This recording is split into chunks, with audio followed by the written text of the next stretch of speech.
Les médias néerlandais critiquent Verstappen, le mauvais perdant. Un peu d'objectivité, ça fait du bien de la part des médias néerlandais. Bon, après, c'est pas tous hein, qui doivent dire ça, je pense pas, du coup.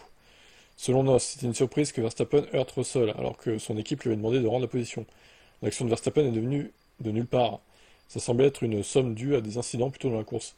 Ou bien la frustration du Limbourgeois était un peu plus profonde. Cette saison, les McLaren sont supérieurs et la poursuite du titre mondial semble être une mission sans espoir. Verstappen a souligné ces derniers jours qu'il ne se concentrerait pas sur le titre.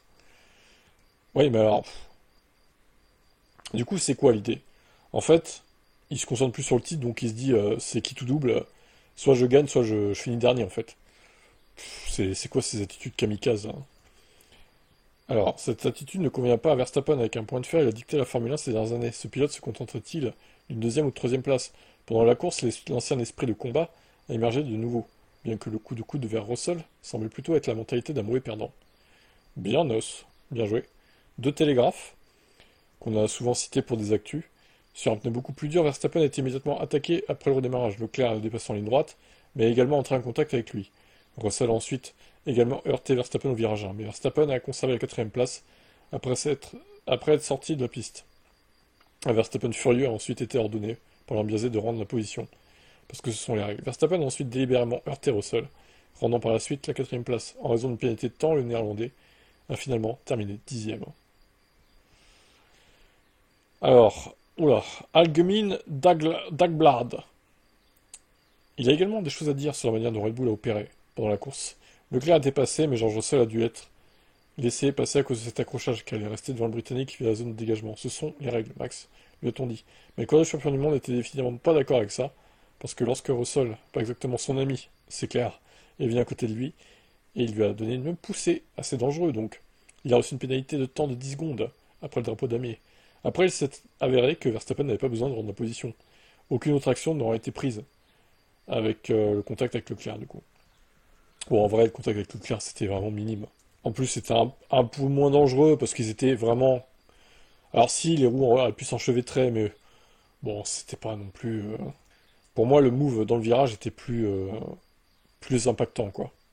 Mais je crois que oui, c'est un concours de circonstances, hein. Ça l'a énervé de se faire un peu bully, là, comme ça, par tout le monde. Donc il a pété un plomb, en fait. Il s'est fait bully par son équipe sur la strat, il s'est fait bully par Leclerc en ligne droite, il s'est fait bully par Russell, à qui en plus, à Verstappen, on a dit, bah, rends la place à Georges. Voilà, dans son cerveau, ça a vrillé, hein. Ça a vrillé totalement. Question d'ego, encore une fois. Non, mais en vrai, si le titre se joue à... Bon, ça m'étonnerait, hein, mais on sait jamais. Si Red Bull revient dans le match, un jour ou l'autre, si le titre se joue à 10-15 points, le titre, il le perdra là, par ses propres conneries, en fait. Je pense pas que ça arrive, mais bon, on sait jamais. Max Verstappen conquiert un autre fan de la F1. Rosberg est ensorcelé par la magie du néerlandais. Ensorcelé carrément, quoi. Oh là là. Tu m'en diras tant.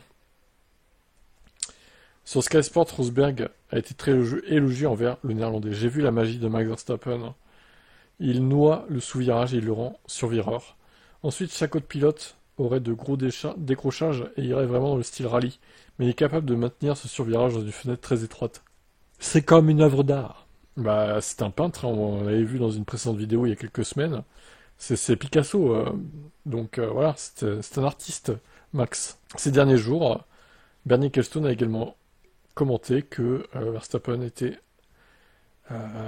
qu'il était hors de portée pour ses collègues de la F1. Donc voilà, selon lui, selon eux, c'est vraiment le Messi, quoi. C'est vraiment le meilleur pilote que la F1 ait connu de tous les temps. Rien que ça. Eh ben, on en fait des caisses avec ce mec, hein. C'est incroyable, hein, quand même. On va encore nous dire qu'il roule dans un tracteur et qu'il compense par son talent suprême. Aïe, aïe, aïe. Bref. Isaac, le caïd, selon Jacques Villeneuve, s'est embrouillé avec un mec, apparemment, après la course à Monaco. Il semblait s'être engagé dans un échange verbal après s'être classé sixième de la session de qualif. Ah non, c'était après la qualif, du coup. C'était pas après la course. Attendez, voyons. Il y a la vidéo. On va regarder quand c'est qu'elle a été publiée. On en aura le cœur net. Le 26 mai à 2h10 p.m. Ouais, bon, bref, au pire, on s'en fout. Voir si c'était pendant la course ou la qualif, peu importe. And there is the man himself, who's just standing by. We're going to try and grab him to bring him in. Shall I go over there and drag him up? Je sais pas si c'est le mec avec son sac à dos là. No, well, wait. He's got plenty of time. He finished in P6. He, Il a l'air de le regarder lui. yeah, it was his best ever qualifying performance, and Il va aller le foutre sur la gueule. just to Le iron out caïd. a couple of things over there before Isaac. he comes to us. But yeah, let's just talk about him. He was, I mean, you know, wow. So on Donc là, les trois de Sky Sports qui sont en train de l'attendre. Kai, how you doing? Kai, let's just bring you back into the moment. That was. Let's go back to the an Il regarde encore, hein, il regarde, je sais pas ce qu'il lui a dit l'autre, mais... Your best ever qualifying. How did that one feel? Ouais, bon, Alors, moi, je vous le dis, honnêtement, je pense que Hadjar, là, ça va, parce qu'il débute et tout, il est rookie. Mais je pense que ça va être le genre à s'embrouiller avec des pilotes, oui. Dans le futur, je pense que... Il va s'embrouiller, Isaac. Il va s'embrouiller sévèrement. Bon, là, il est tout gentil, il débute, voilà, il découvre. Mais vous allez voir, dans 4-5 ans, s'il est toujours en F1... Oula, ça va être une forte tête, hein, je le sens. On verra bien. Qu'est-ce que vous en pensez, vous? Et Dominique Cali revient sur les critiques à Monaco. Et oui, on parle encore de Monaco, incroyable. L'événement était incroyable pour lui. Il va pas dire que, évidemment, voilà. L'événement était incroyable, mais pas la course. Jouons sur les mots avec Stefano. L'événement de Monaco était incroyable. Nous n'avons jamais eu autant de monde, autant de bateaux, autant d'attention. Ça signifie que l'événement lui-même, et ce que la Formule 1 veut, c'est vraiment fantastique. Cependant, il a honnêtement admis que la course n'avait pas offert beaucoup de spectacles. Nous savons que la largeur des rues est limitée et les voitures assez grandes, donc l'intention est de faire attention à cela. C'était génial de voir que tout le monde pensait que tout le monde allait faire un arrêt au stand dès le premier tour, et il y avait beaucoup de discussions, donc personne n'a vraiment rien compris. Je pense que c'était la bonne tentative et l'attention était définitivement là-dessus. Bien sûr, les équipes ont compris la stratégie et l'ont exclu. C'est une bonne chose qu'on en parle. Je veux dire, nous parlons avec la ville, mais comme vous pouvez l'imaginer, c'est pas facile, alors profitons de l'événement, qui en fin de compte était fantastique. Ouais, mais il y a moyen, encore une fois, de faire des changements, je suis sûr. S'ils s'en donnaient la peine, en vrai, on arriverait à avoir un truc un peu mieux, avec au moins une zone de dépassement, pour avoir, je sais pas, on ne demande pas 100 dépassements comme en Formule 1, mais au moins 15-20, quoi. Sur 78 tours, ça doit pas être infaisable.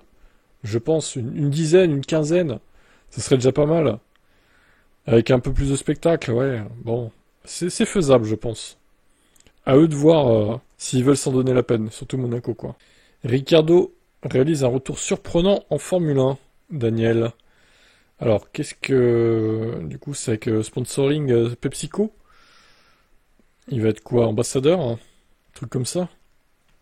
Bien que ça soit pas confirmé comme étant lui, il est très reconnaissable dans la vidéo. Un plan clair sur son visage peut être vu à l'intérieur d'un casque de course. Alors, voyons, on va regarder.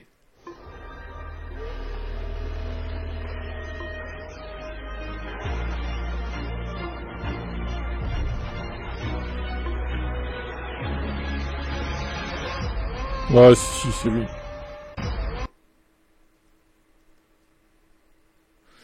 Yes. Ouais, on reconnaît son nez, là. Un peu crochu, ouais. Yes, c'est ça. C'est bien Daniel. Il n'est pas clair quand la vidéo a été tournée. Il est à noter que PepsiCo sponsorise également la NFL où Ricardo a des liens étroits avec l'équipe de football des Buffalo Bills. Ricardo est également proche de leur quarterback Josh Allen. Bon, ben on verra s'il se ramène sur les circuits à nouveau pour promouvoir PepsiCo. Mais oui, c'est lui, c'est sûr. À voir.